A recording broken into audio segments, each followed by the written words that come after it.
Murphy's late-night diner reeked of burnt, bitter coffee and despair. A smell Scarlett Hayes had grown so used to, it felt like it had soaked into her skin. Nearly midnight. She was the only server left, tending to the sleepless, the drunk, and the ones who had nowhere else to go. Lately, she belonged to all three. 27 years old, but she looked 40. 3 jobs, a slum apartment in Bed-Stuy, and those debt collection calls at dawn had a way of aging you faster than time ever could. The doorbell chimed. Cold wind rushed in, carrying the scent of rain and something else. Expensive cologne, leather, and the metallic tang of danger. Scarlett did not look up right away. In this neighborhood, you learn not to meet anyone's eyes too quickly. But then she felt it. That prickling at the base of her neck, the kind that made prey freeze where it stood. 3 men filled the doorway, rainwater dripping from their black suits. The 2 on either side were like walls, expressionless, hands resting at their hips in a way that said a weapon was never far. But it was the man in the middle who stole the air from her lungs. He stood well over 6 feet. Black hair slicked back from a face that looked carved from marble. A sharp jaw, a straight nose. Eyes so dark they seemed like 2 bottomless pits beneath the humming fluorescent lights. His suit probably cost more than her rent for an entire year. A thin scar ran from his left eyebrow up into his hairline, the only flaw on a face that was devastatingly beautiful. "We're about to close," Scarlett heard herself say. Murphy's never closed, but something inside her told her she wanted these men gone. One corner of his mouth lifted, not quite a smile, more like an acknowledgement of her fear. "Coffee," he said, his voice low, edged with a faint Eastern European accent. "This isn't a request." Scarlett's hand trembled as she poured. She set the cup down without looking at him, but his hand caught her wrist. Not hard enough to hurt, just firm enough to hold her in place. "Look at me." She raised her eyes. Those dark eyes studied her face as if she were a puzzle he meant to solve. "What's your name?" "Scarlett." "Scarlett," he repeated slowly, as though tasting each syllable. Then he released her. She stumbled a step back. "Careful," he said. Scarlett could not tell if it was a warning or real concern. Then she smelled smoke. Not cigarette smoke, something chemical. Wrong. Through the glass, orange flames were licking up the wall of the building next door. Fire. The scream tore from her throat. An explosion shook the building. The windows shattered.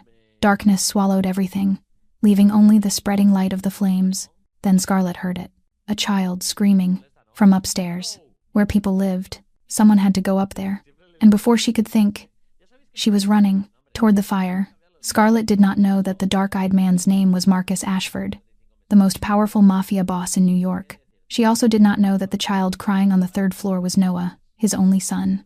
And she certainly did not know that by running into the flames tonight, she had just stepped into a world with no way back. Because, in Marcus Ashford's world, anyone who saved his son's life would become his, forever.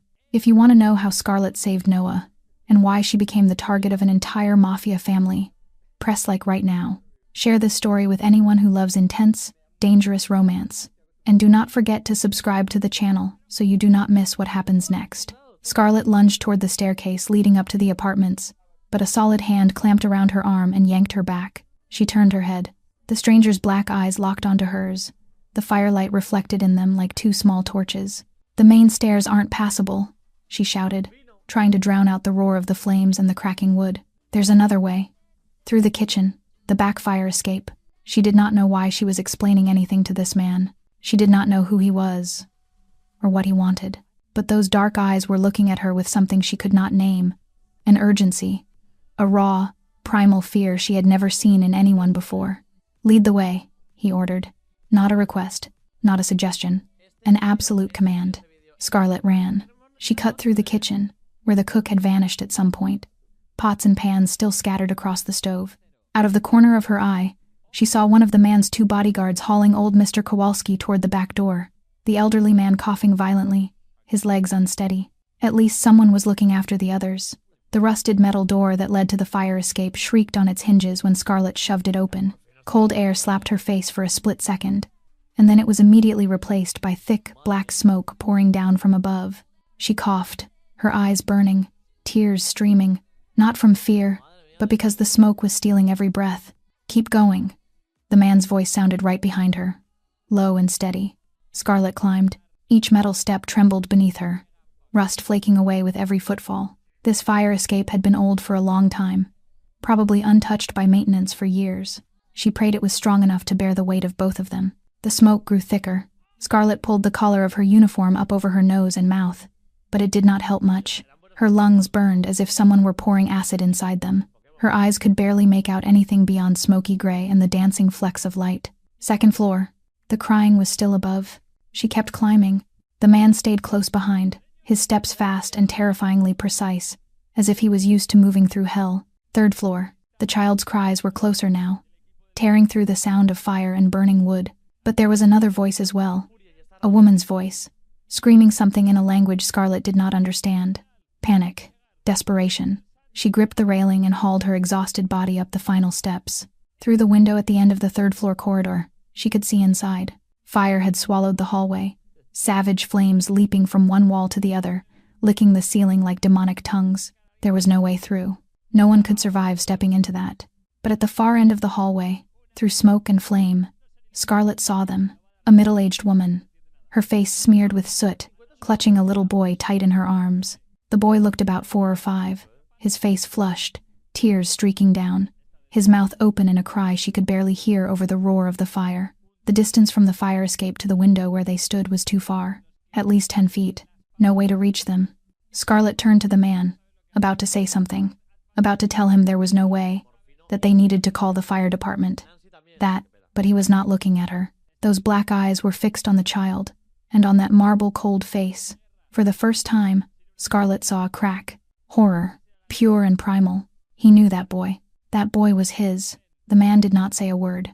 He did not ask for input, did not hesitate, did not calculate. In the instant, Scarlett was still trying to process what was happening. He moved. The expensive suit tore as he climbed over the fire escape railing. Polished leather shoes finding purchase on the decorative ledge that ran along the outside face of the building. That ledge was less than 20 centimeters wide, made of old brick worn down by decades of rain and wind. 3 floors above the ground. If he fell, he would die. "Are you insane?" Scarlett screamed, her voice breaking from smoke and horror. "You're going to die." He did not look back, did not answer. He only kept moving, his back pressed to the scorching wall, both hands gripping whatever he could reach, step by step inching toward the window where the woman and the child were trapped. Scarlett stood there, her heart pounding as if it wanted to burst from her chest, unable to tear her eyes away from the sight of the tall man balancing on that fragile strip of brick. He moved with astonishing precision, as if this were not the first time he had faced death. Every muscle in his body was taut, every step carefully measured, but the ledge had not been built to bear the weight of a grown man. Halfway. He had made it halfway. Scarlett could see the woman inside the apartment had noticed him, her eyes wide with a terrible mix of hope and dread. The child was still crying, but the sound had weakened, perhaps because the smoke had begun to seep into his small lungs. Then Scarlett heard it. The sound of brick breaking, the sharp crack of something giving way. The ledge beneath the man's feet began to split, pieces of crumbling brick dropping into the black void below. She wanted to scream a warning, but her throat seized, not a sound able to force its way out. Everything happened in a heartbeat. The ledge collapsed. The man fell. Scarlett heard herself scream. Or maybe it was the woman inside the apartment, or maybe it was both of them, braided together in the chaotic symphony of fire and wind and fear. But he did not hit the ground. At the last instant, his arm shot out, long, strong fingers snatching the apartment's window frame where the child was trapped. His body swung in open air, hanging by nothing but the tips of 10 fingers locked onto a rotting wooden sill. 3 floors below him waited darkness and cold concrete. Scarlett could not breathe. She stared at the man suspended between life and death, the muscles of his arms standing out beneath the white shirt that smoke had stained black. His face tipped upward, jaw clenched tight, sweat and soot running together in streaks. Flames had started to lick into the apartment. Through the window, Scarlett could see them dancing behind the woman and the child. Closer now, fiercer now. If nothing was done, he would fall. If nothing was done, the child would die. If nothing was done, everything would end here, in this hellfire. Scarlett looked down at her hands. Then she looked back up at the man hanging on the edge of death. She did not know who he was. She did not know what he did. She did not know why he had bodyguards, or why his suit cost more than a year of her rent. But she knew one thing. She could not stand here and watch a person die in front of her. Not today. Not like this. Her gaze swept the fire escape railing, searching for anything that could help. And then she saw it. A rusted water pipe, loosened at one end, swaying in the wind. Scarlett did not think. She acted. Both hands clamped around the rusted pipe, and she yanked hard, Once, twice, 3 times. Rust flaked off and sliced into her palms, hot blood welling up, but she felt no pain. There was no time to feel pain. The pipe, almost 1.5 meters long, tore free from its joint with a high, screeching cry. Scarlett wrapped one arm around the fire escape railing, gripped the pipe tight with the other, and then she did the most insane thing she had done in her 27 years of life. She swung herself out into open air.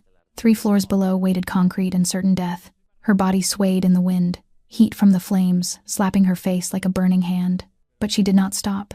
She thrust the pipe toward the man hanging in midair, hooking it beneath his arm, giving him a temporary point of leverage. "Hold on," she screamed, her voice shredded by smoke. He said nothing, but those black eyes met hers for a heartbeat with something she could not name. Surprise, gratitude, or maybe simply disbelief that a thin, exhausted waitress would risk her life for a stranger. But he obeyed. One of his hands seized the pipe, using it as a lever. The muscles in Scarlett's arm tightened until she thought they might snap, the full weight of the man dragging her toward the void. She clenched her teeth, eyes stinging from smoke and sweat, and she pulled with every ounce of strength she had, pulled with the desperation of someone who had nothing left to lose.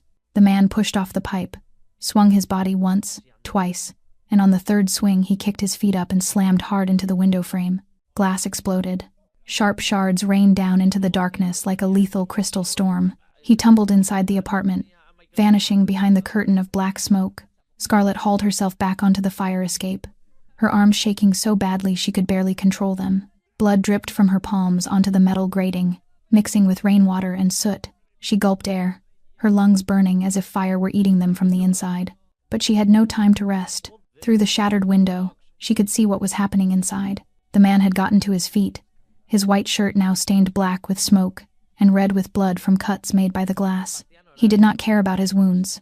He cared about one thing, the child. He moved toward the woman holding the little boy, said something in a language Scarlett did not understand, his voice urgent but still controlled.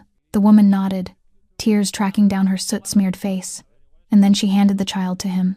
Flames had spread to the middle of the room. The ceiling began to tremble, chunks of plaster dropping like hail. They might not have a full minute. The man turned back to the window, the little boy in his arms. For the first time, Scarlett saw the child's face clearly. He had black eyes like pieces of obsidian, soft black hair plastered to his forehead with sweat, and features astonishingly sharp for a child of 4 or 5. He looked exactly like this man, a perfect miniature. "Catch," the man shouted, lifting the child through the broken window. Scarlett did not hesitate.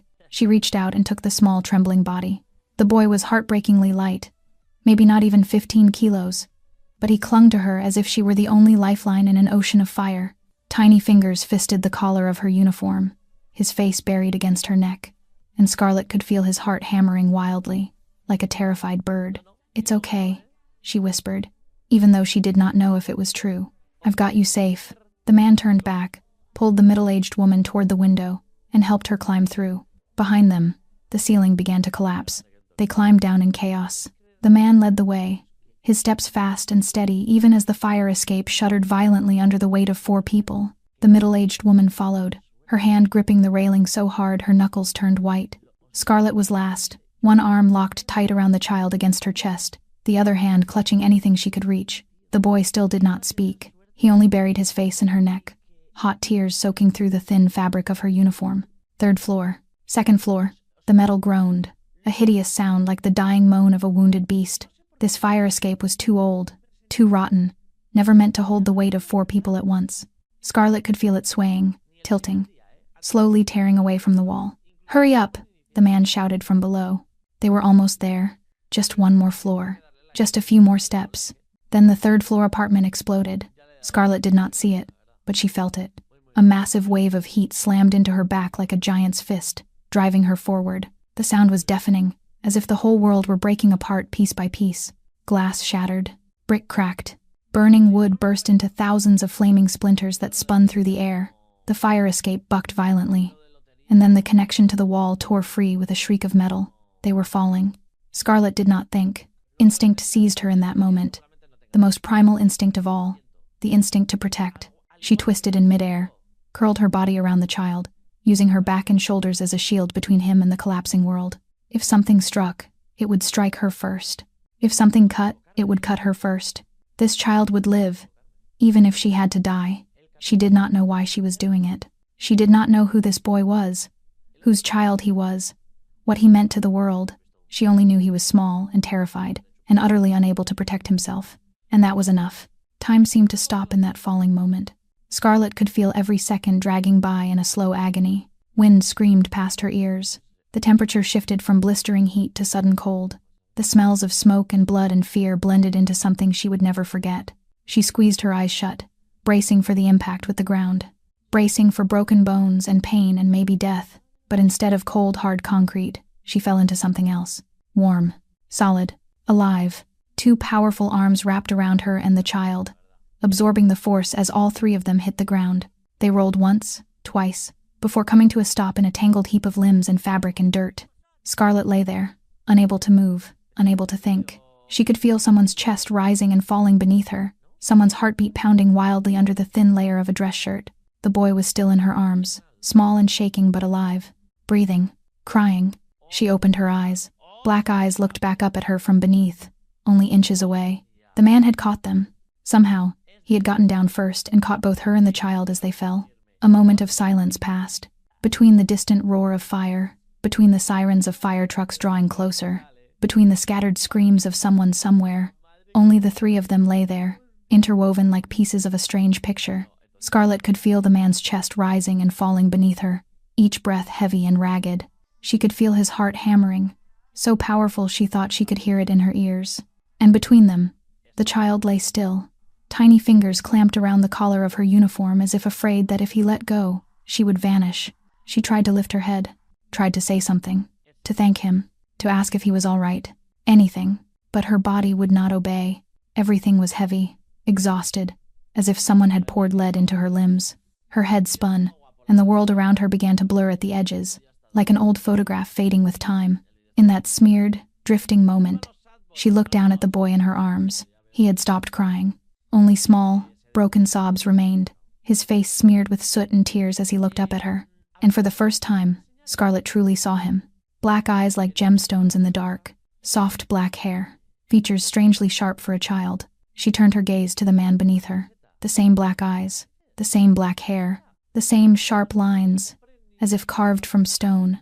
This child was his son, not a nephew, not a relative. His own.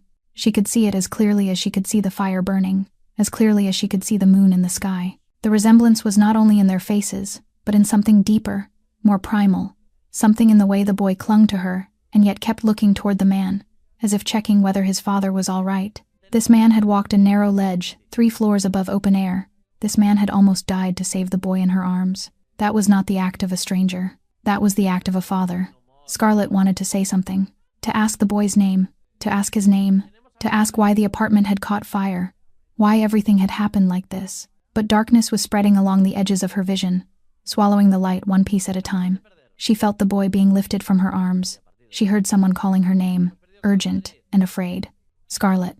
Scarlett. The man's voice. The first time he had said her name without it sounding like an order or a demand. There was something in his tone she could not identify. Fear, worry. She tried to force her eyes open wider, tried to cling to the consciousness slipping away. She saw those black eyes, now looking down at her instead of up. Somehow he had sat up, leaning over her, one arm holding the child, the other hand pressed to her cheek as if checking whether she was still alive. And in those deep black eyes, for the first time, Scarlett saw something that was not control or power. It was fear, pure and primal. Fear for her. That was the last thing she saw before darkness swallowed everything. White. That was the first thing Scarlett saw when she opened her eyes. Pure, blinding white, as if someone had poured white paint over the entire world. A white ceiling, white walls, white sheets, and the sharp sting of antiseptic hit her nose, replacing the smoke and fire she had been breathing in that long, dragging nightmare. A hospital. She was in a hospital. The realization seeped into her mind slowly, the way water sinks into sand. A steady beep-beep sounded near her ear, the pull of an IV needle in the back of her hand. Harsh fluorescent lights that made her squint. She tried to sit up, but pain ripped through her chest and forced her back onto the pillow. Ribs, maybe broken, or at least badly bruised, and her head throbbed as if someone were swinging a hammer inside her skull. Easy, a gentle but firm voice said beside her. A warm hand settled on her shoulder, holding her down with quiet care. You have a mild concussion and bruised ribs. Don't move too fast. Scarlett turned her head and saw a middle-aged woman in a nurse's uniform. Kind-faced but lined with the wrinkles of someone who had witnessed too much suffering. The nurse's eyes held that mix of professionalism and pity, the look medical staff often reserved for charity cases. How long have I been here? Scarlett's voice came out rough, like sandpaper dragged across wood. 18 hours. The nurse checked the IV line, wrote something on the chart. You passed out from smoke inhalation and exhaustion. We had to put you on oxygen and give you fluids. She paused, studying Scarlett with a measuring look. When was the last time you ate a real meal, honey? Scarlett did not answer, not because she did not want to, but because she could not remember. Yesterday, 2 days ago, maybe longer.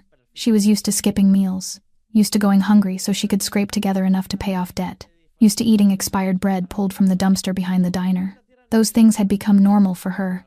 So normal she no longer thought of them as abnormal. The nurse sighed, as if Scarlett's silence had said everything. That's what I was afraid of. Your body is severely run down, prolonged malnutrition. You need rest, and you need proper food. Scarlett did not care about any of that. Not right now. Something more important was circling in her head, trying to push through the fog of painkillers and fatigue. The child, the little boy from the fire. The boy, she blurted, urgency scraping through her voice. The little boy in the fire. Is he okay? Was he hurt? The nurse stopped writing and looked up at her, surprised. That boy. She hesitated for a second, as if weighing what to say. He's completely fine. Not a scratch. Thanks to you.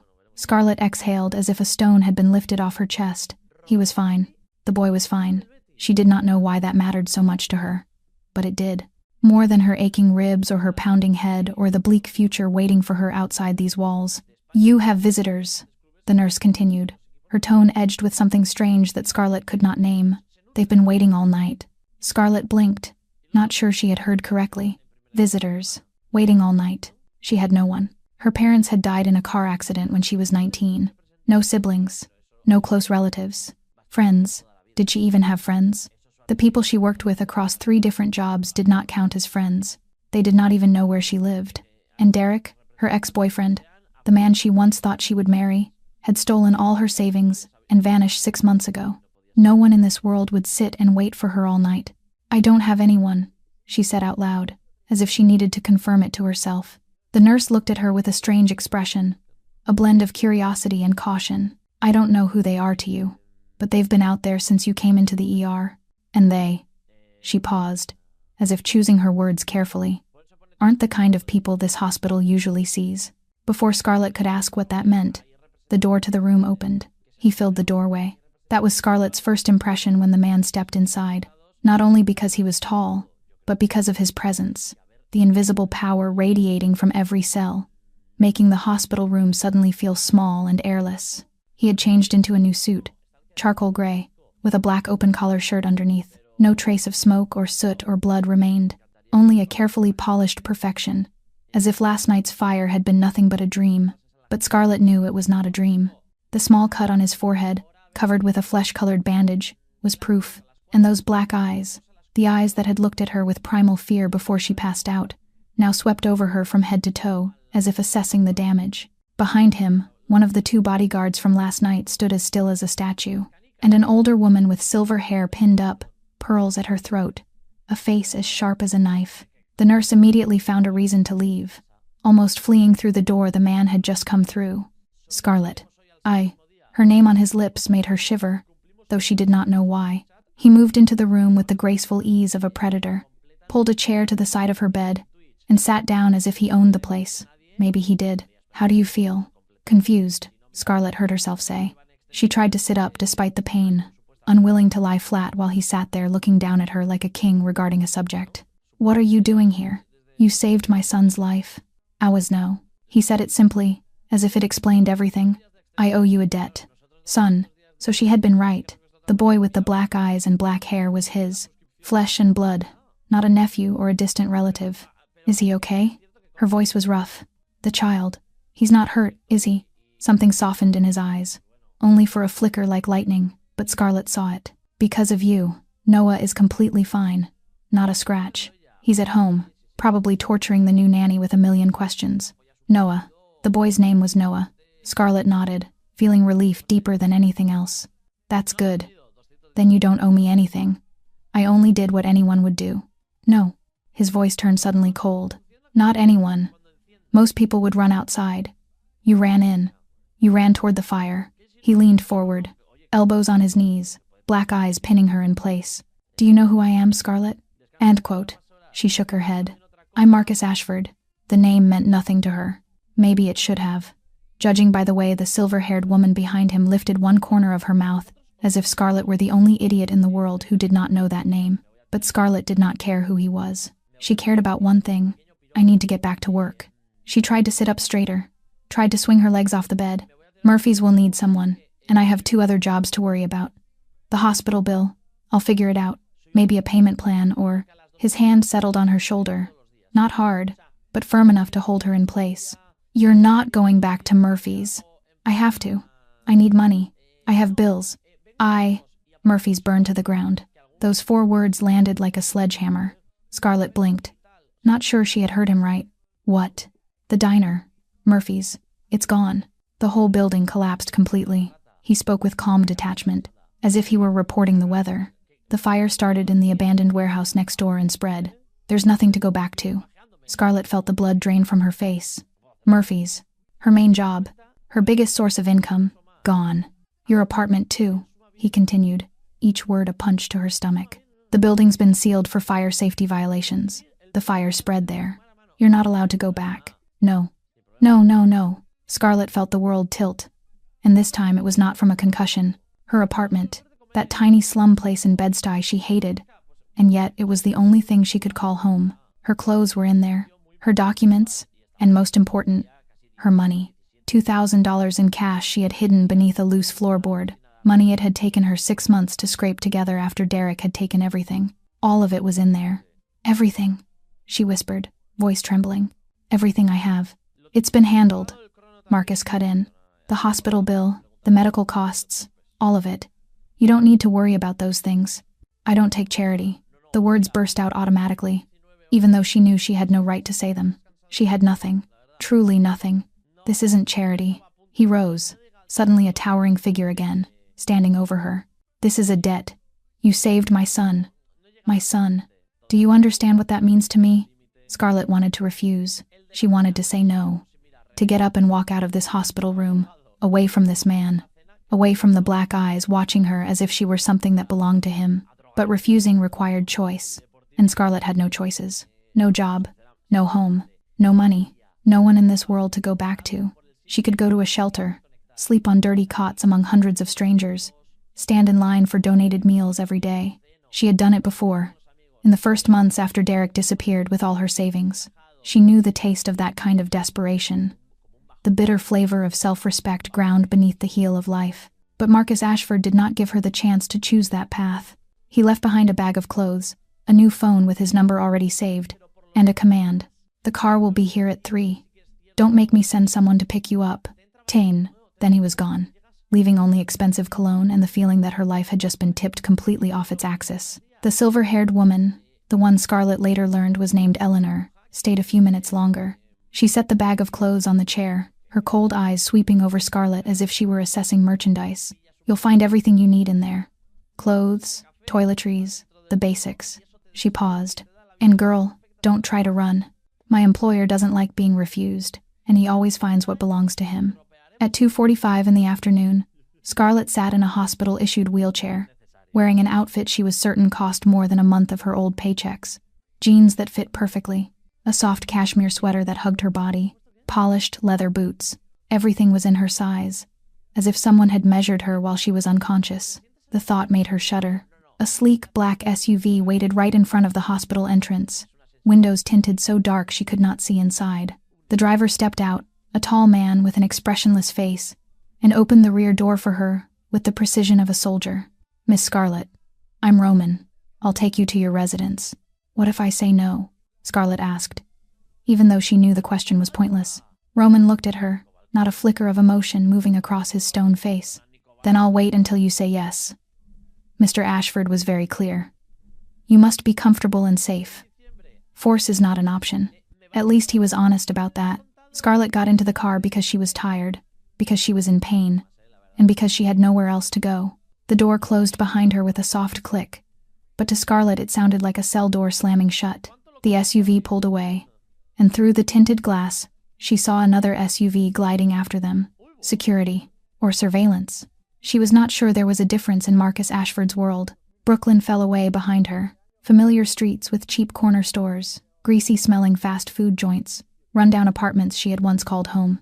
All of it vanished as the car swept over the Brooklyn Bridge, sunset staining the East River red below. Manhattan rose in front of her like another world. Not the Manhattan she knew. The crowded midtown streets where she had once worked part-time in a cheap clothing store. This was the Manhattan of tree-lined avenues, old buildings of limestone and wrought iron, tall gates that hid mansions a person like her only saw in magazines. The SUV stopped in front of a building that looked as if it belonged in some European capital, not New York. The doorman dipped his head to Roman as they entered, his gaze sliding over Scarlett with curiosity carefully concealed. The elevator had no buttons, only a numeric keypad. Roman entered a code, and they began to rise, smooth and silent enough that Scarlett could barely feel the movement. When the elevator doors opened, they did not open onto a hallway or a lobby. They opened straight into an apartment. No, not an apartment. This was a palace in the sky. Polished wooden floors stretched out like an ocean. Floor-to-ceiling windows looked out over Central Park. The park spread below like a vast green carpet in the heart of a steel city. The furnishings were so expensive, Scarlett did not dare touch anything. Paintings on the walls she swore she had seen in art history textbooks. And in the middle of all that overwhelming luxury, sitting on the floor with toy cars scattered around him, was the little boy from the fire.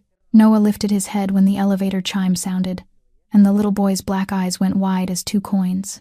For a moment, he only stared at Scarlett, mouth slightly open, the toy cars in his hands slipping to the floor with a small clatter.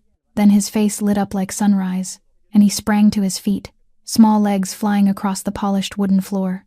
"It's you." Noah's shout echoed through the huge penthouse. "It's the brave lady. Papa said you would come. You really came." "It's..." Scarlett was not ready for the collision. He crashed into her like a tiny bullet, little arms wrapping tight around her legs, his face tipped up with the brightest smile she had ever seen.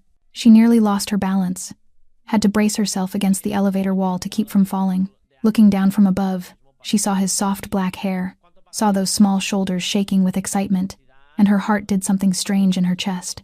It clenched, sharp with pain, and then melted into something warm she could not name. "You saved me." Noah looked up at her, black eyes shining like gemstones. "Papa said you're the bravest person Papa ever met. Papa said you ran into the fire to save me. Aren't you scared of fire?" "I'm really scared of fire." "But you weren't scared. You're so brave." The words poured out of him like a waterfall, non-stop, breathless, full of the fierce energy of a 4-year-old. Scarlett knelt, ignoring the ache in her ribs, until her eyes were level with Noah's. From this close, the resemblance between the boy and his father was even clearer. The same deep black eyes, the same sharp lines, the same glossy black hair. But where Marcus Ashford carried danger and control, Noah carried only innocence and pure childhood joy. "Are you okay?" Scarlett asked, her voice softening without her realizing it. "Are you hurt anywhere?" Noah shook his head so hard his hair flew. "No, Papa caught us. Papa can catch everything." He said it with absolute faith, as if his father were a superhero who could do anything. "Will you stay with me? Papa said you can stay. Do you like cars? I have lots of cars. I'll show you." "Noah." A crisp voice came from the hallway. An older woman in a neat uniform stepped out, her face stern, but her eyes gentle when she looked at the boy. "You have to let Miss Scarlett rest. She just got out of the hospital. But I want to play with Miss Scarlett." Noah pouted, but he obediently released Scarlett's legs when the woman came closer. "You can play later. Now go wash your hands and get ready for dinner." The boy walked away reluctantly, but every few steps he turned to look back at Scarlett, as if afraid she would disappear if he did not keep watch. The woman turned to Scarlett and nodded in greeting. "I'm Mrs. Patterson, Mr. Ashford's head housekeeper. Miss Scarlett, your room has been prepared. Follow me."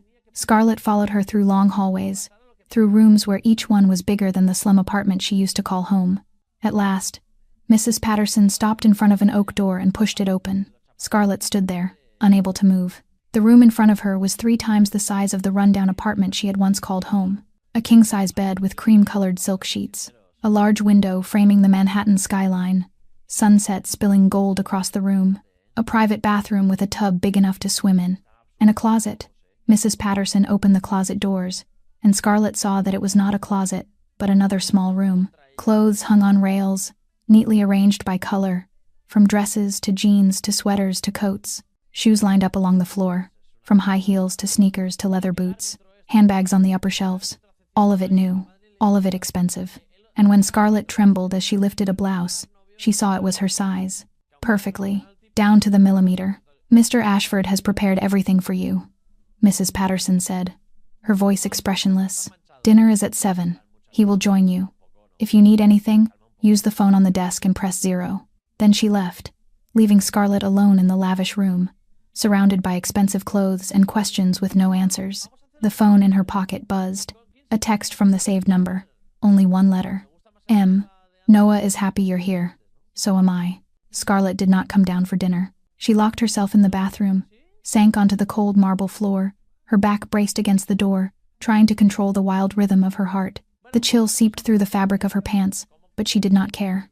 She needed something real, something solid to hold on to while everything around her spun like a storm. 24 hours ago, she had been a broke waitress in a cheap late-night diner.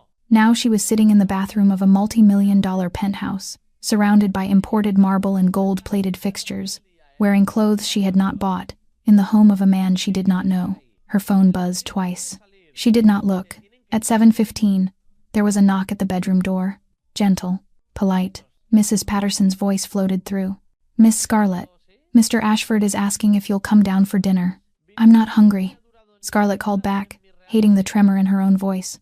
A pause, then footsteps moving away. She let out a breath, thinking she had escaped. She was wrong. 5 minutes later, there was another knock. This one was not gentle, not polite.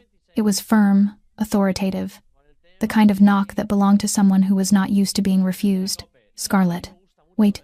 Marcus Ashford's voice, low and controlled, but with something dangerous underneath. "Open the door." She did not answer, did not move. Her heart hammered so hard she could hear it in her ears. "I can take the door off its hinges in under a minute." His tone was as calm as if he were talking about the weather. "Or you can open it yourself and talk to me like an adult. Choose." He would do it. Scarlett knew he would. She could hear it in his voice, the absolute certainty that whatever he wanted, he would get. She rose on shaking legs, unlocked the bathroom door, crossed the bedroom, and opened her door about 6 inches. Marcus stood there, still in the charcoal gray suit from the hospital. But the jacket was gone, leaving only the black shirt with the sleeves rolled up to his elbows, exposing solid forearms veined with strength. He looked like he had stepped out of a fashion magazine, but there was nothing model-like in his eyes. Tension, worry, and something else Scarlett could not name. "What do you want?" She tried to keep her voice steady. "You skipped dinner. I told you I'm not hungry. You're lying." His black eyes swept over her, head to toe. "When was the last time you ate a proper meal?" She did not answer. Not because she did not want to, because she could not remember. He muttered a curse under his breath in a language she did not understand. Maybe Russian. "Come downstairs. I told the kitchen to make something light. You're recovering from smoke inhalation and exhaustion. Your body needs energy. I don't. This isn't a request." His voice stayed controlled, but something softened at the edges. "But I'm not forcing you. I'm only telling you that you need to eat. Let me feed you." The way he said "let me feed you" made Scarlett shiver, not from fear, from something else. Something warm and dangerous curling in her stomach that she did not want to admit. "Fine," she heard herself say, "but afterward, we talk. Really talk. You explain what I'm doing here, what you want from me, everything." Something flashed in his eyes. "Respect, maybe." Agreed. He led her through the apartment to the dining room, where a long table sat big enough for 20 people, but only 2 places were set. One at the head and one immediately to the right. The intimacy of that arrangement made Scarlett hesitate, but Marcus had already pulled out her chair. Waiting, she sat. He took the seat beside her, close enough that she could smell his cologne, cedar and something darker, more complicated. Mrs. Patterson appeared with plates of food. Hot chicken soup sending up fragrant steam, fresh bread crackling with crust, roasted chicken with vegetables, fresh squeezed orange juice. Scarlett's stomach betrayed her with a loud growl. So loud she was sure Marcus heard it. "Eat," he said gently. "Then we'll talk." She wanted to refuse on principle, but she was hungry. Truly hungry. Not the polite kind of hunger, but the hunger of someone who had not eaten properly in days, maybe weeks. She took the spoon with hands that trembled slightly. scooped up a mouthful of soup, and brought it to her lips. It was the best thing she had ever tasted. She had to swallow back a sound that threatened to rise from her throat, but she did not entirely succeed. Marcus watched her with an expression she could not read, as if the simple fact of her eating satisfied him on some deeper level. She took a second spoonful, a third, and then she stopped counting. She ate as if there would be no food tomorrow, as if this were the last meal of her life. Bread, soup, chicken, all of it disappeared into her mouth at a pace she should have been ashamed of. But she did not have the strength to feel shame. She had only hunger, and food, and black eyes watching her with something she did not dare name. "You're too thin." Marcus finally spoke after Scarlett set her spoon down. After the soup bowl had been scraped clean, the chicken plate held nothing but bones, and the bread basket was nearly empty. "How long have you been starving yourself like this?" To this man. Scarlett wanted to lie. She wanted to say she was fine, that she had just been busy and forgot to eat. But those black eyes looked at her as if they could read every thought inside her head, and the lie died on her tongue. 6 months, she admitted, her voice going small. "Since my ex-boyfriend emptied our joint account and disappeared." Marcus's gaze darkened, his jaw tightening. "Name." "What?" "His name. Your ex-boyfriend. What's his name? Why do you need to know?" "And Chris?" Scarlett asked. But something in his expression made her shiver. It was not curiosity. It was something colder, more dangerous. "Because men who steal from women deserve consequences." He said it as calmly as if he were discussing the weather, but there was steel underneath. "What's his name, Scarlett?" "Derek Collins." She did not know why she said it. Maybe she was too tired to fight. Maybe some small part of her wanted someone to know, wanted someone to care. But it doesn't matter. He's probably in another state by now. And I can't prove anything. We shared the account. Legally, he had the right to take whatever he wanted. Marcus pulled out his phone and typed a few quick characters. Less than 10 seconds later, his phone vibrated. He glanced at the screen, his jaw tightening further. Derek Collins, 30 years old. Last known address is Newark, New Jersey. Currently working as a manager at a used car dealership under a fake name, Jake Morris. Scarlett nearly dropped her glass of orange juice. "How did you—" "I have resources." He set the phone down, his eyes never leaving her. "How much did he take?" "I don't. That's not why I told you." "How much, Scarlett?" She closed her eyes. Even now, 6 months later, saying that number still hurt like a knife. $18,000. Marcus's exhale sounded like wind before a storm. 18,000. All your savings. Every cent I saved in 4 years of working 3 jobs. Scarlett opened her eyes and stared at the table, because she could not bring herself to look at him. "I was going to use it to go to nursing school. That was my dream, you know, to become a nurse, to help people. It's ridiculous, isn't it? Trusting a man like that. It isn't ridiculous." Marcus's voice softened a fraction. "It's human. Trust isn't a crime. Betrayal is." He typed again on his phone, and Scarlett saw he was messaging someone. "What are you doing?" "Considering the debt recovered." He looked up at her. "Tomorrow morning you'll have $25,000 in your account." Scarlett was sure she had misheard.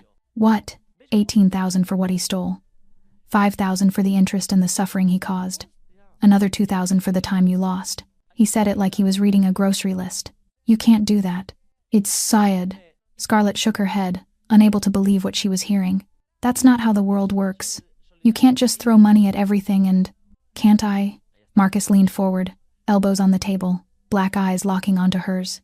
"You saved my son's life, Scarlett. Do you think $18,000 compares to that? Do you think 25,000 does? 100,000. He shook his head. "There isn't a number big enough.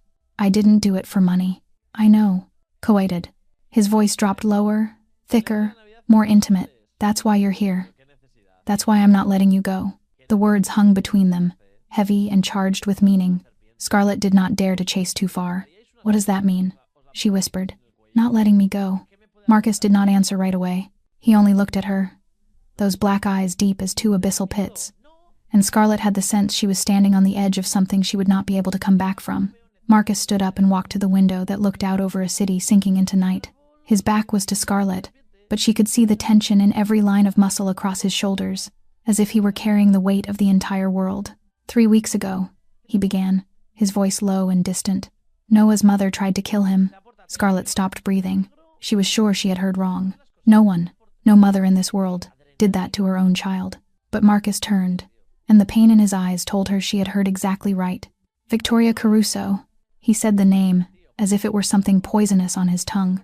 That's Noah's mother. I met her 6 years ago. She was beautiful, charming, and I was young enough to be blinded by those things. He paused, his jaw clenching. We never married. It was a mistake, a relationship that should never have started.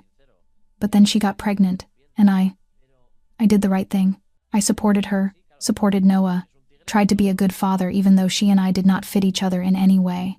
Scarlett sat still, not daring to breathe too loudly. She could feel the hurt in every word, the kind of hurt buried deep and forced into silence, yet still bleeding through the cracks. Victoria is unstable, Marcus continued, his voice turning cold as ice. At first I thought it was just moodiness. Then I realized it was much more than that.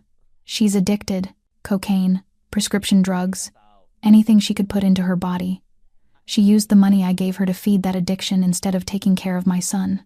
He looked at Scarlett, his black eyes burning with restrained fury. 6 months ago, I found out she wasn't only addicted. She was also selling information about my work to my rivals. People who want to hurt me, to destroy everything I built. She put Noah in danger, not once but many times, just to get money for drugs. It's related. Oh my God, Scarlett whispered, unable to stop the words from slipping out. Marcus nodded, as if she had only confirmed what he already knew. I got full custody. With the evidence I had, the court had no other choice. Victoria lost visitation, lost access to Noah, lost everything. He stopped, and Scarlett could see his hand curl into a fist at his side, the knuckles gone white. She didn't accept it. What did she do? Scarlett asked, even though she already knew the answer. She had lived through it, had run through it, had almost died because of it. 3 weeks ago, Victoria kidnapped Noah from preschool. Marcus's voice trembled slightly, and it was the first time Scarlett had seen a real crack in the perfect shell of control around him. She took him to the apartment you saw that night, the apartment above Murphy's. She rented it under a fake name, prepared everything in advance. It's a day war. He stepped toward Scarlett, each step heavy, as if he were dragging invisible chains. Then she set the fire. She set the building on fire with her son inside. Scarlett felt sick. She had to grip the edge of the table to keep herself from slipping out of the chair. Why? Why would a mother do that? To punish me. Marcus stopped right in front of her, his black eyes blazing with pain braided into rage. She knew Noah is the most precious thing I have.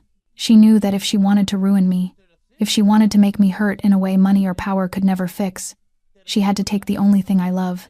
He bent down, both hands braced on the table, his face only inches from Scarlett's. She could see the blue veins at his temples, the tight strain around his eyes. She meant to let him burn, Scarlett. My son, the 4-year-old you held in your arms that night. She meant to let him die in the fire just because she wanted me to hurt. I have today. Tears ran down Scarlett's cheeks without her noticing. She thought of Noah, of his bright smile when he saw her, of the way he clung to her leg as if she were the most important person in the world. That sweet, innocent child had almost been killed by his own mother. Do you understand now? Marcus asked, his voice raw. Do you understand why you ran into that fire? Why you pulled me up from that ledge? Why you used your body to shield my son? What those things mean to me? Scarlett could not speak. She could only look at him, look into black eyes holding an ocean of grief and gratitude, and something else she did not dare name. You saved what I value most, Marcus said, his voice dropping into a whisper. And now you become something precious to me. That is the law I live by. That is how my world works. And telling to fit it. I don't belong to you. Scarlett said it with a trembling voice, fighting to keep it steady. I'm not an object for you to own. Marcus did not argue. He only looked at her with an expression she could not read, then sighed and sat in the chair across from her. You're right. You're not an object. He leaned forward. But you're in danger, and that's my fault. Scarlett blinked. Danger? What danger? Anyway, Victoria is being held, waiting for trial, Marcus said slowly, as if weighing every word. But she has family. The Caruso family. They're not ordinary people, Scarlett. They're one of the oldest Mafia families in the Northeast. Scarlett's blood went cold. Mafia. She had suspected it for a while, from the way Marcus moved, from the way his men scanned the room as if they were always expecting a threat, from a level of wealth that had no obvious source. But hearing him say it still made her shudder. The Caruso family blames me for Victoria's arrest, Marcus continued, his voice cold as steel. They don't care that she tried to kill her own son. They only see a member of their bloodline put in jail because of me, and they want revenge. But what does that have to do with me? Scarlett asked, even though part of her already knew the answer. Marcus pulled out his phone, swiped through a few screens, and held it out. Scarlett looked at the display and felt the world stop. It was a picture of her, taken at the hospital, apparently through glass from outside. She was sitting on the bed, pale-faced, hair a mess, and across her face, someone had drawn a red X. "My people intercepted this message from one of the Caruso family channels," Marcus said, his voice tight as a wire. "They're watching you, Scarlett. They know who you are, where you are. They know you're the one who helped me save Noah." "No," Ada sided. Scarlett shook her head, refusing to believe what she was seeing. "I'm just a waitress. I have nothing to do with any of this. I just heard a child crying and ran upstairs. Anyone would have done that. Anyone wouldn't." Marcus repeated what he had said before, and now the Caruso family knows that. "Your name made the news, Scarlett. The heroic waitress who saved a little boy from a fire. Your face is everywhere. You've been exposed." He stood, moved closer, and Scarlett could feel the heat radiating from him, the tension in every motion. "They put a price of $50,000 on anyone who provides information about your location." His voice dropped. "And $100,000 for a permanent solution." Nausea surged up Scarlett's throat. $100,000. That was the price on her life. Someone out there was willing to pay $100,000 to kill her. "They want to kill me. Everyone," she whispered, her voice shaking. "They want to kill me because I saved a child." "They want to hurt me," Marcus corrected. "Through you. Through Noah. They know you matter to me now. I don't matter to you." Scarlett pushed back, even though her voice sounded weak. "We met 2 days ago. Time doesn't matter." He said it, black eyes locking onto hers. "What matters is what you did, and the Caruso family knows it. They know if they touch you, I won't let it go." "I was Mal." Scarlett stood abruptly, shoving the chair back with a harsh scrape across the wood floor.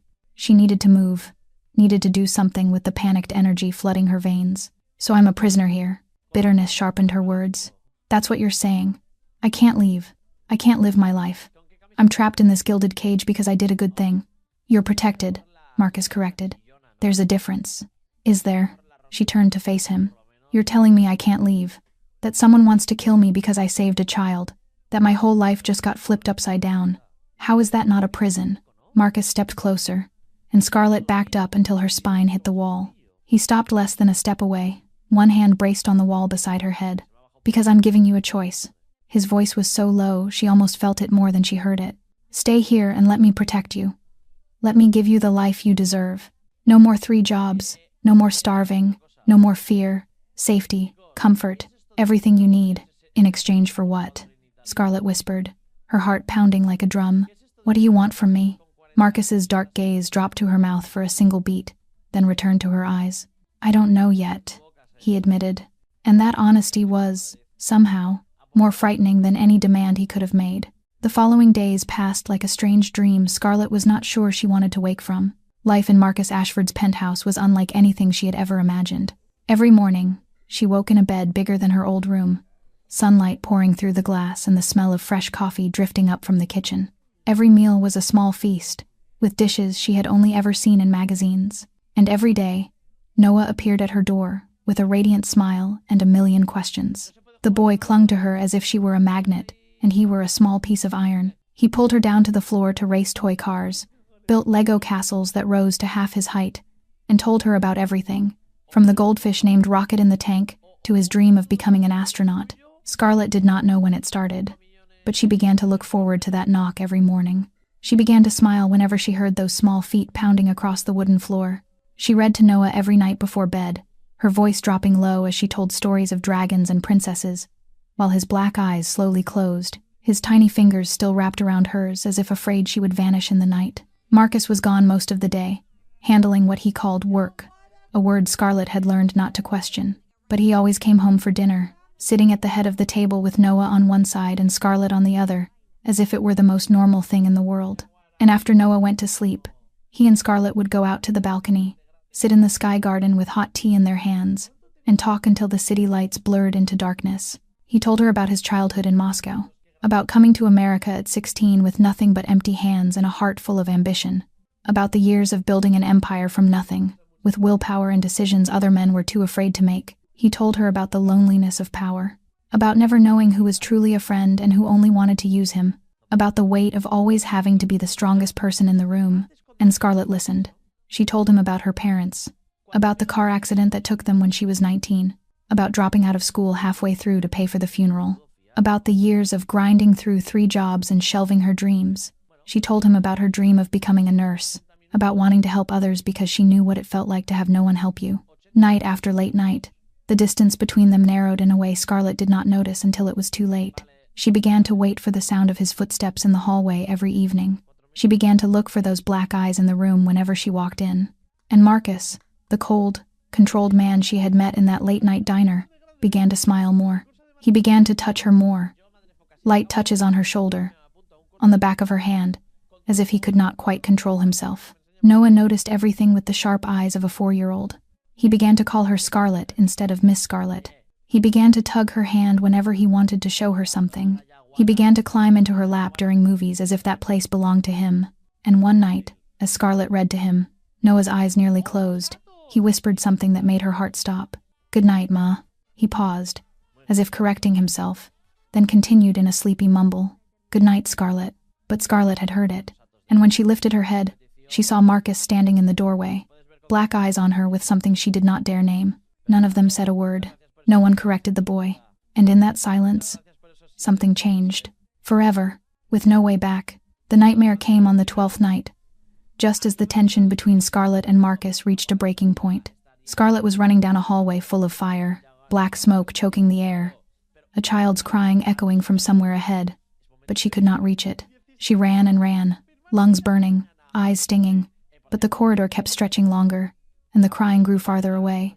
Then the floor gave way beneath her, and she fell into a bottomless dark, her mouth open in a silent scream. She jolted upright, drenched in sweat, her heart pounding as if it wanted to tear itself out of her chest. The room was pitch black, only the city lights slipping through the gap in the curtains, painting faint streaks across the ceiling. She was not in the fire. She was safe, but her body did not believe it.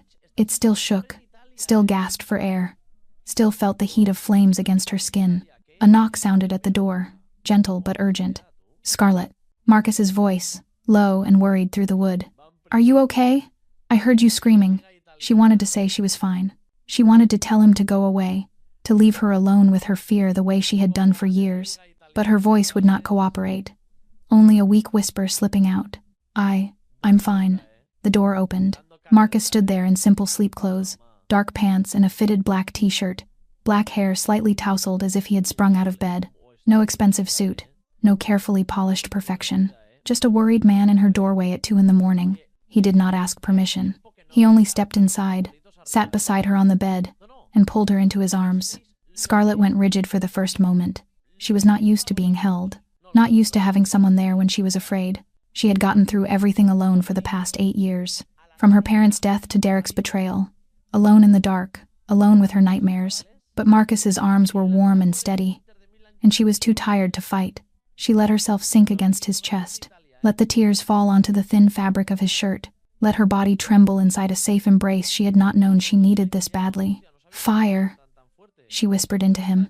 "I dreamed about fire, and Noah crying. I couldn't reach him. I kept running and running, but—" "Shh," Marcus murmured into her hair, one hand moving in slow circles across her back. "Noah is safe. You're safe. No one can touch you here. I won't let it happen. Ever. Not as long as I'm breathing." They stayed that way in the dark, saying nothing, only their breathing slowly evening out, blending together like a song without words. Scarlett did not know how much time passed. Minutes, maybe. Hours, maybe. She only knew that for the first time in years, she felt truly safe. The next morning, breakfast unfolded as usual. Noah sat between Scarlett and Marcus, his mouth smeared with ketchup from his plate of eggs, chattering about a dream where he was a superhero who could fly. Everything was normal, until it was not. "Papa." Noah stopped suddenly, black eyes fixed on his father with the pure curiosity of a 4-year-old. "Do you like Scarlett?" Marcus nearly choked on his coffee. Scarlett felt her face flare hot, as if she were standing beside an open oven. Neither of them spoke for a long, endless few seconds. "Why do you ask?" Marcus finally said, his voice calm in a way that was not natural. "Because I like Scarlett." Noah said it as if it were the most obvious thing in the world. "Scarlett is pretty and nice, and she makes good cakes. Papa should marry Scarlett. Then Scarlett will stay with us forever." Scarlett wanted to disappear into the floor. She wanted to say something, anything, to break the suffocating silence filling the room. But before she could open her mouth, Marcus looked at her over his son's head, and the corner of his mouth curved into a rare smile she had never seen before. "You're right, Noah," he said it, black eyes never leaving hers. "Scarlett is very beautiful." And in that moment, Scarlett knew the boundary she had tried to build between them had just collapsed completely. That night, after Noah was fast asleep, Scarlett stepped out onto the terrace alone. She needed the cold air to cool the heat still smoldering on her cheeks from breakfast. She needed space to sort through the thoughts spinning in her head. The city spread below like a carpet of glittering lights. Central Park, a vast, dark blot in the middle of the brightness. And the December wind cut through her, sharp and icy. But she did not care. She leaned on the railing, staring down into the empty air 30 floors below, and wondered when her life had turned in a direction she had not even noticed. "You'll catch cold." Marcus's voice came from behind her, and Scarlett did not turn. She heard his footsteps draw closer, felt the warmth of his body when he stopped beside her. He draped a coat over her shoulders, his coat, still warm, scented with that familiar cedar cologne. They stood in silence for a long time, two figures side by side against the sweeping night skyline of Manhattan. Then Scarlett spoke, and the question she had held back for 2 weeks finally slipped free. "Why do you care about me?" Marcus did not answer right away. He looked at her, black eyes deep in the dim light, and Scarlett could see him weighing every word. "I don't understand," she went on, her voice trembling, and she did not know if it was from the cold or something else. "Who are you? You can have anyone you want. Why me? Why care about a waitress who has nothing, who is nothing?" "Because you ran into the fire," Marcus said, his voice dropping lower. "Because you heard a child crying and you didn't hesitate. Because you put yourself between danger and a child you didn't even know." He turned to face her, and Scarlett saw something in his eyes she had never seen before. Vulnerability. "Because you're not afraid of me," he continued. "You should be afraid. Everyone is. But you looked me in the eye and argued. You refused my money. You refused my help. You looked at me as if I were just a man. Not a monster, not a boss, not a criminal." He stepped closer, and Scarlett realized she was not stepping back. "Because when I'm with you, something dark in me feels lighter. Because when you look at my son, I see real love in your eyes, not calculation, not ambition. Because you're the realest person I've ever met in a world full of lies." "Marcus," Scarlett whispered, not sure what she was about to say. "I'm not asking you to love me," he said, lifting one hand, his fingers brushing her cheek like a butterfly touching a petal. "I'm not asking for anything but time. Time to understand this. Time to keep you safe. Time to see whether what's happening between us is real or only adrenaline and circumstance. And if it's only adrenaline and exempts." Her voice shook.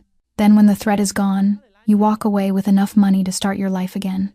Nursing school, a new apartment, anything you want. I'll make sure you have it. And if it isn't..." Marcus's thumb brushed her lower lip, and Scarlett felt a current run down her spine. "Then we'll figure out what comes next. Together." He tilted his head down, slowly, giving her time to step away, to say no, to refuse. But Scarlett did not do any of those things. She rose onto her toes and closed the last distance between them. When their mouths met, the world stopped. The kiss was not rushed, not demanding. It was gentle, asking, as if Marcus were seeking permission with every second that passed. His lips were warm, carrying a faint taste of whiskey, and Scarlett felt herself melt into him like snow under sun. Her hand fisted in his shirt, pulling him closer, and she felt the low groan that broke from his throat when he returned the kiss. When they finally parted, they were both breathing hard, forehead to forehead, their breath mingling in the cold air. "This changes everything," Marcus whispered. "I know," Scarlett said. "There's no going back." "I know." "Good." He pulled her into his arms, holding her tight as if she were the most precious thing in the world. "Because I don't think I can let you go anymore, even if I wanted to." Tit. And standing there, 30 floors above the city that never slept, in the arms of the most dangerous man she had ever met, Scarlett realized the most frightening thing of all. She did not want to go either. 3 days after that first kiss on the balcony, which marked exactly 2 weeks since Scarlett entered Marcus's world, the storm hit. Scarlett was in the kitchen with Noah, making chocolate chip cookies from a recipe she remembered from her mother, when Marcus came home earlier than usual. She looked up with a smile on her lips. That smile died the moment she saw his face. Marcus looked as if someone had drained all the blood from him. His skin was pale under the kitchen lights, his jaw clenched so hard she could see the muscle twitching beneath it. and his black eyes, usually cold and sharp, now burned with something she had never seen before. Fear braided with fury. "Noah, go to the playroom," Marcus said, his voice calm in a way that was almost fake. "Papa needs to talk to Scarlett." The boy looked from his father to Scarlett and back again. Small black eyes that had learned how to read a room. "But I'm making cookies with." "Now, Noah." Noah did not argue. He slid down from the high chair and ran off, throwing a worried glance over his shoulder before disappearing around the corner of the hallway. When they were alone, Marcus pulled out his phone and set it on the marble counter in front of Scarlett. "Victoria escaped." Those 3 words hit Scarlett like a fist to the chest. She stared at the screen and saw a grainy image of a woman she had never met, but had heard too much about. Victoria Caruso looked unhinged in the surveillance still. Black hair wild, eyes feral like an animal trapped with no way out. 2 days ago, Marcus went on, his voice cold as steel. Someone helped her get out. The same person who sold information to the Caruso family. I have a traitor on my team, Scarlett, right under my nose this whole time. Because... Scarlett opened her mouth to speak, but Marcus swiped to the next image, and her blood turned to ice. It was a picture of her, taken this morning. She was holding Noah's hand as they walked out the front doors of the building, guiding him to the car so Roman could drive him to preschool. The angle showed someone standing across the street, close enough to capture both her face and Noah's, but far enough not to be noticed by security. "They got past my security," Marcus said, and Scarlett could hear self-blame in his voice. "They know Noah's schedule. They know you take him to school. They know everything." "Oh my God," Scarlett whispered, gripping the edge of the counter to keep herself steady. "They're going to. They're not going to do anything." Marcus cut in, his voice hard as iron. "Because from now on, both you and Noah stay in this apartment. Noah won't go to school anymore. A teacher will be brought here for private lessons. You don't step outside this building unless I'm with you." "Marcus, you can't." "I can, and I will." He stepped closer, both hands settling on her shoulders, black eyes staring straight into hers with absolute determination. "I tripled the security. Armed guards on every floor, watching every entrance. Nothing comes in or out without me knowing. You're turning this place into a fortress. I'm keeping my family safe." Family. The word hung between them, heavy and loaded. Not my son and the woman I'm protecting. Family. As if she belonged here, as if she were part of them. Before Scarlett could respond to that word, Marcus's phone buzzed. He looked at the screen. And if it was possible, his face went even paler. "They found Victoria," he said, his voice sounding far away. "She's in the building." The world stopped. Scarlett could hear her own heartbeat, each thud a drum inside her skull. Victoria was here. The woman who had tried to kill her own son was somewhere in this building, moving toward them, coming to finish what she had started. "She's on the 18th floor and she's coming up," Marcus said, his voice trembling with rage. The traitor didn't just disable the biometric override. He created a false fire alarm in the service lobby, drawing the guards away from the private elevators. In the chaos, Victoria slipped through the service entrance, wearing a discarded delivery jacket, blending in perfectly with the panicked staff before we could reset the system. And then he was grabbing Scarlett, pushing her toward Noah's room. "Get Noah. Get to the safe room. Now." Scarlett ran. Her feet pounded the polished wood floor, her heart beating like a war drum in her chest, her mind spinning around one single thought. Noah. Get to Noah. Behind her, she heard Marcus on the phone, his voice cold as steel as he issued orders to security. 6 men. Armed. Positions. Words from a world she had never imagined she would step into. And now it was swallowing her whole. She reached Noah's playroom in seconds and shoved the door open. He was sitting on the floor with a pile of toy cars, looking up with curious black eyes when he saw her. "Scarlett, are we making cookies again?" "And we're playing a game," Scarlett said, forcing her voice to stay calm even as her heart tried to climb out of her throat. "A special hide-and-seek game with Papa. Do you like hide-and-seek?" "I do." Noah sprang up, face bright. "I'm really good at hiding." "Where do I hide?" Scarlett scooped him up, holding him tight against her chest. He was so light in her arms, warm and trusting, with no idea that danger was coming closer. "We're going to hide in a special place Papa picked. A place nobody can find." She ran back into the hallway, and Marcus was waiting there. He stood before a blank wall, and when he pressed a panel Scarlett had never noticed, the wall slid aside, revealing a thick steel door. "The safe room. Inside," Marcus said, pulling the steel door open. Inside was a small space with a bed, emergency supplies, and a row of monitors showing live feeds from security cameras throughout the apartment. "It's bulletproof, bomb-proof, has its own air system. You go in with Noah and you do not come out until I come get you. Do you understand? Marcus, Scarlett started, but he cut her off. Do you understand? His voice rose, and for the first time Scarlett saw real panic in the eyes of the man who always controlled everything. I understand, she whispered. Marcus took Noah from her arms for a second and kissed the boy's forehead. Papa has to do something for a little bit. Okay. You stay with Scarlett. Listen to Scarlett. Yes, Papa, Noah said, black eyes starting to look worried as he felt the tension in the air. Marcus placed the boy back in Scarlett's arms, and then he did something she did not expect. He pulled Scarlett to him and kissed her. Not the gentle kiss from that night on the terrace. This one was desperate, fierce, as if he were trying to memorize the taste of her mouth in case this was the last time. I love you. Marcus breathed against her lips, his voice rough with an emotion she had never heard from him before. I need you to know that. I love you, and I will keep you safe. Before Scarlett could answer, he pushed her into the safe room with Noah. The steel door slammed shut with the heavy click of an automatic lock. Scarlett stood in the cramped space. Noah clutched to her chest, her heart pounding as if it might explode. She looked around and saw the security monitors showing every corner of the apartment, the living room, the kitchen, the hallway, and in the corner of the living room feed, she saw Marcus standing with 6 men in black suits, all of them holding weapons, arranged like a military unit. Scarlett. Noah looked up at her, his small voice trembling. Why does Papa look sad? Is something happening?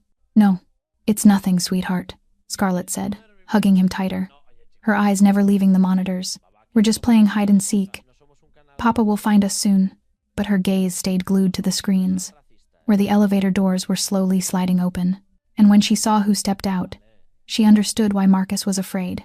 Victoria Caruso looked like a ghost crawling out of hell, so thin her cheekbones jutted under gray skin, black hair tangled and matted, clothes filthy, as if she had been living on the street for days. But what stole Scarlett's breath was not the woman's crazed appearance.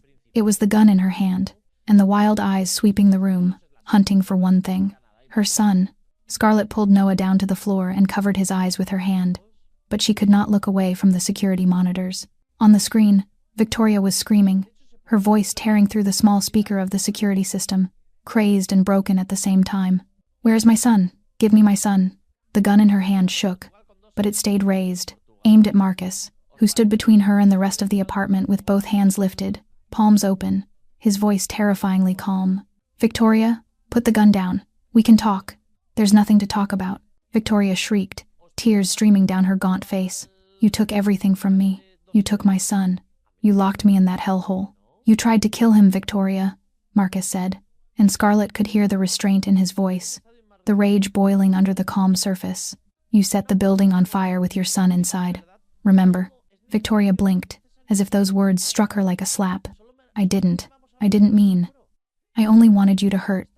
I wanted you to know what it feels like to lose everything. Her voice weakened, shaking. I'm his mother. He belongs to me. Noah doesn't belong to anyone, Marcus said, his voice cold as steel. He's a person, not an object to fight over, and you lost the right to call yourself his mother the moment you decided to let him die. Inside the safe room, Noah squirmed in Scarlett's arms, trying to lift his head. Scarlett, who is that? Why is someone yelling? We have disgraded. Shh, sweetheart, Scarlett whispered, holding him tighter, trying to shield his ears from the horror pouring through the speaker. We're playing hide and seek, remember? We have to be quiet. But her eyes stayed locked on the screen as Victoria moved toward Marcus, the gun trembling in her hand. If I can't have him, Victoria said, her voice turning suddenly frighteningly calm, then no one gets to. She raised the gun and aimed straight at Marcus's chest. Everything happened in an instant. Marcus moved faster than anyone Scarlett had ever seen, faster even than he had moved on that ledge the night of the fire. He lunged at Victoria, one hand shoving the barrel aside just as it fired, the gunshot cracking through the speaker, and Scarlett heard glass shatter when the bullet punched into the window behind him. They hit the floor in a tangle of limbs and screams. Security rushed in, and in the chaos of seconds, Scarlett could not see clearly what was happening. She saw only bodies moving, heard Victoria howling like a wounded animal, then the sharp clack of handcuffs. When it stopped, Marcus was on his feet, breathing hard, a cut on his cheek where the bullet had grazed him. Blood ran down his jaw, dripping onto the collar of his white shirt. But he was alive. He was alive. Victoria lay on the floor, hands cuffed behind her back, still screaming and thrashing as 2 guards hauled her up. Give me my son. Noah, Noah, Mama's here. Get her out of here, Marcus ordered, his voice ice. And find out who let her in. I want a name. They dragged Victoria away, her screams echoing down the hallway, fading until they disappeared when the elevator doors closed. Scarlett stayed on the safe room floor. Noah clutched tight, her whole body shaking. Noah had stopped moving at some point. He was curled in her lap, face pressed to her chest, and she could feel his tears soaking through her shirt. That was Mama, Noah whispered, so softly Scarlett could barely hear it. I saw through Scarlett's fingers. That was Mama. Why is Mama so angry? Why does Mama want to hurt Papa? Scarlett did not know what to say. How did you explain to a 4-year-old that his mother was sick? That love and madness sometimes lived in the same heart, that some mothers loved their children and still hurt them. Mama is sick, sweetheart, she finally said, her voice thick. Mama needs doctors to help her. But you're safe. Papa will keep you safe. And Scarlett will keep you safe too. Noah was quiet for a long time, his small sobs slowing. Then he lifted his head, black eyes full of tears, and asked a question that shattered Scarlett's heart. Can Scarlett be my new mama? A day. Before Scarlett could answer, the steel door of the safe room swung open. Marcus stood there, blood still on his cheek, but his black eyes bright with relief when he saw them. It's over, he said, his voice rough. You're safe. She's been arrested. This time she won't get out again. I promise. Noah leapt from Scarlett's lap and threw himself into his father's arms. Marcus caught him, holding him so tight it looked like he never wanted to let go. And on the face of the cold, powerful man, Scarlett saw tears for the first time. Scarlett protected me, Noah said into his father's neck. Scarlett is brave. Again, Marcus lifted his head, looking at Scarlett over his son's shoulder with an expression she could not read. Gratitude, love, and something like a vow carved into bone. She's always brave, he said, and in those 3 words, Scarlett heard everything he did not say. The days that followed passed like a hazy dream. The police came, took statements, and then left. Marcus's lawyers appeared. Men in expensive suits with smooth voices and the ability to turn any problem into air. Victoria was transferred to the highest security psychiatric facility in the state, this time under supervision 10 times stricter than before. She would not get out again. Marcus made sure of it. The traitor in the security team was found. A man Marcus had trusted for 5 years, bought by the Caruso family. He was taken away to be dealt with, according to the Ashford family's code, a fate far more permanent than any prison sentence. The Caruso family also received a clear message from Marcus. A direct meeting Scarlett was not allowed to attend, but she knew it happened. After that, every threat vanished, like fog burned away by sunlight. The night after the attack, when Noah was finally asleep after nightmares and tears, Marcus and Scarlett stood on the balcony, looking out at a city sinking into darkness. No one spoke for a long time, only the wind moving past them, and the distant sound of the city that never slept. I almost lost you, Marcus said at last, his voice rough, when I saw Victoria lift the gun, when I thought that maybe you and Noah. He did not finish, but Scarlett understood. She lifted her hand to his cheek, where the cut had been bandaged, and he leaned into her palm like a large cat searching for comfort. I love you, Marcus said, and this time there was no desperation, no urgency like there had been outside the safe room door. This time there was certainty, peace. I know I realized it too fast. I know it's crazy. We've known each other less than a month, but I love you. As wedded, I love you too, Scarlett said, and the moment the words left her mouth, she knew they were true. I don't know why. I don't understand how, but I love you. Marcus pulled a small box from his jacket pocket, and Scarlett's heart stopped. Inside was not a sparkling diamond ring, not what she had imagined. It was a simple ring, white gold with a small stone, old, clearly decades old. This was my grandmother's ring, Marcus said. She wore it through 60 years of marriage to my grandfather. She said it brought luck to strong women. He dropped to one knee, and Scarlett felt tears spill over. You saved my son. You saved me. Give me the chance to spend my life protecting you, loving you, building a family with you. You don't need to protect me, Scarlett said through her tears. I know, Marcus said, and he smiled, a real smile, the one she loved. Then give me the chance to love you. After way. Yes, Scarlett whispered. Yes, I will. 6 months later, the wedding took place on the same balcony where they had kissed for the first time. Not a grand wedding with hundreds of guests. Not what people would expect from a man with Marcus Ashford's stature. Only family, and the people closest to them. Mrs. Patterson cried through the entire ceremony. Roman, the driver and bodyguard, actually smiled. Something Scarlett had learned was as rare as snow in July. And Noah, in a tiny suit identical to his father's, served as the ring bearer with the seriousness of a 4-year-old entrusted with the most important mission of his life. He held a velvet pillow with 2 rings, walked carefully, one step at a time, tongue sticking out in concentration. When he reached them, he looked up at Scarlett in her white wedding dress and announced loudly enough for everyone to hear, "Scarlett is so pretty. Now Scarlett is really my mama, right?" Laughter rose, mixed with happy crying. Scarlett knelt and pulled him into her arms, not caring about the expensive dress or the formalities. "Yes, sweetheart. Your mama. Forever." The ceremony was short, but full of meaning. Traditional vows drifted into the Manhattan night air beneath shimmering lights and a star-filled sky. When Marcus slid his grandmother's ring onto Scarlett's finger, she felt as if her life had finally found where it belonged. "I love you, Scarlett Ashford," Marcus whispered when they kissed for the first time as husband and wife. And Scarlett, the girl who once went hungry to pay off debts, who once slept in a slum apartment, who once lost everything in a single night of fire, realized that sometimes, from ashes, the most beautiful flowers bloom. She had stepped into the flames to save a child. Instead, she found home. Scarlett and Marcus's story reminds us that life can change in a single moment. One brave act, one decision to listen to the heart instead of fear, can open doors we never imagined. Love does not need time to prove itself. It needs sincerity and trust. And family, sometimes, is not the people who share your blood, but the people who choose to stand together through the storm. Thank you for staying with this story. If you felt moved, please hit like and share the video so more people can hear it. Don't forget to subscribe so you don't miss new stories every day. How did this story make you feel? Did it remind you of anything in real life? Leave a comment below.